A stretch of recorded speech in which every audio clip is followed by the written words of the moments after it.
Hi, I'm Jonathan Metter, and we're here in PIKO America's service department with new products that have arrived for springtime 2024, and they're at your PIKO retailers now. We're going to start off today with a nice new Pennsylvania Railroad hopper in the classic Pennsy Brunswick green. That comes with a nice PIKO coal load, which is very lightweight and is also removable easily, so that you can put something else in the car if you wish, or run it empty. But that's a great car, and a whole string of those would look great as a nice unit train of hopper cars. And next up, we head clear across the country to the very far northwest, to Alaska, to the White Pass and Yukon Railroad. We've made a lot of things for White Pass and Yukon because it's a very popular garden railroad subject, and it's a very popular tourist railroad, one of the most popular in America. So carries a lot of passengers to see that spectacular scenery on the White Pass, the gateway to the Klondike. If you've never taken that ride, it's one to take. Out of Skagway, the headquarters of the White Pass and Yukon, up the mountain. Fantastic ride. So, and the White Pass is known for naming their passenger cars after local lakes and rivers. So we have two new passenger cars to match the ones that we've already made.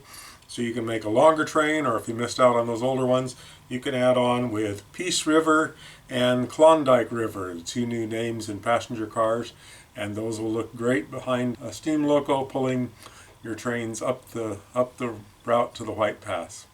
And speaking of a nice locomotive to pull your White Pass passenger cars up the tracks to the White Pass into the Klondike, here's a nice new Mini-Mogul decorated for the White Pass and Yukon. You can see, of course, today the White Pass is pulled by, the trains are mostly pulled by diesels, but you can see some old steam locos as well, and I think they still occasionally use one on some special trips when they're in service. And this is a nice Mini-Mogul with the smaller wheels. It has analog steam sound, which is great. It's very economically priced, has a great working smoke unit, and it's going to be a great runner for your passenger train. And of course, we always like to finish with a run-by, so here's our new White Pass train on the way to the Yukon.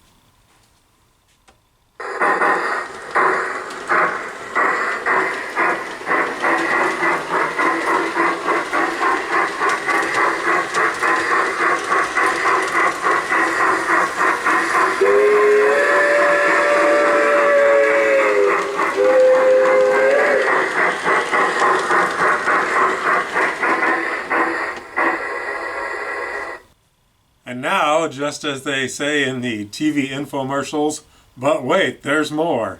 And this is a pretty big more. This is the NoHAB diesel, and if it looks a little familiar to American viewers, it is a European diesel, but it's a close cousin of the EMD F units and E units that were so common in the 1940s, 50s, and 60s, and even into the 70s in America. This was built under license from EMD in Sweden by the firm of Nidquist and Holm AB. That's where it gets its initials, the nickname NoHAB. And of course, by the 80s, 90s, 2000s, these were out of service in mainline service on railroads in Europe. But many of them went to other uses, and they went to short lines, and they went to rail services companies. So if you had a railroad and needed your track repaired, you'd turn to a rail services company. Or if you needed to lease locomotives because you were short of locomotives to haul your trains, you would turn to a rail services company. And one of those was STRABAG, and that's one of the leading companies in Europe. And they bought a couple of these and decided to paint one up in the classic Santa Fe war bonnet paint scheme like you see here. Of course, this one has two war bonnets, one on each end.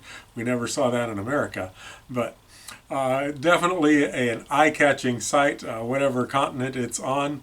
And this new PIKO model is all new tooling from the rails up and has some really cool features. We can get some things going like the lights, and you'll see there are lights on there, yes. and we can get lights going in the cab, and there are lights for either cab. You can choose that. We can get engine room lights going. You'll see those on the side, and we can even get lights on the undercarriage, the step lights, and just a few of the many features on this Loco. It's got a lot of cool sounds as well, and we will get the sound going for you. Starts with a beep of the horn.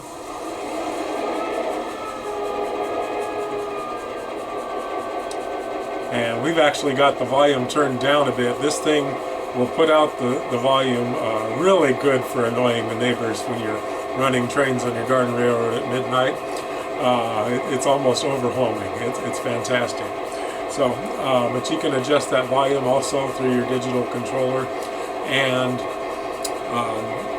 if that sounds familiar, like a good old EMD 567 engine, that's what it was. It was built under license in Sweden. So we'll show you a couple of cool features. It's got some neat horn sounds which are uniquely European. And it's got a number of other sounds. We're going to get going.